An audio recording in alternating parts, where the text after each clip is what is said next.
Etchalde, les habitants reprennent la gouvernance du foncier. Le foncier du temps des communs à aujourd'hui. Nous remontons loin en passant par 1789, qui est l'introduction officielle de la propriété privée individuelle à laquelle nous pouvons difficilement accéder aujourd'hui.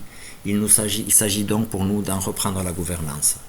Avant 1789, les habitants utilisent le foncier en commun. Ils définissent, font évoluer et appliquent les règles d'usage.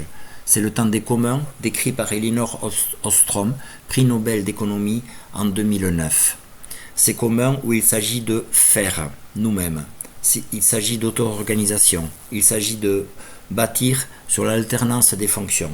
En opposition à d'autres cultures germaines, romaines, vikings, où il s'agit là de faire. Division sociale entre dominants et dominés, puissants et humbles.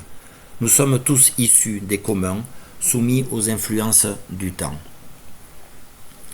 En 1789, l'article 17 de la Déclaration des droits de l'homme nous indique que la propriété est un droit sacré, nul ne peut en être privé. Nous devons donc tous y avoir accès.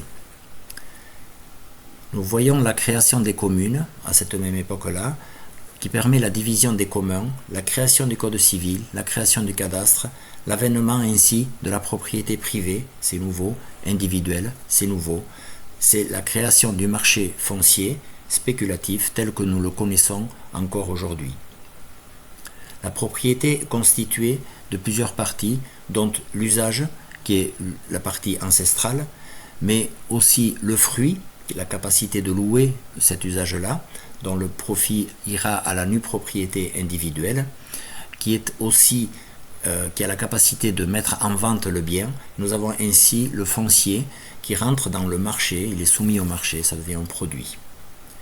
Etchalde a été créé en 2007 sur l'idée que en nous mettant en commun, c'est prévu par le Code civil, nous pourrions gérer tout cela, c'est-à-dire toujours l'usage, tel que nous le connaissions depuis toujours, du temps des communs, mais aussi donc le fruit que nous rattachons à l'usage, pour en faire donc un usufruit individuel et transmissible à la personne de son choix grâce à l'existence de cette nue propriété en commun. Les biens ne sont jamais vendus, le foncier est protégé ainsi du marché par la population. La propriété est un droit sacré, nul ne peut en être privé, elle doit donc être partagée sous forme de commun. C'est déjà prévu par le Code civil.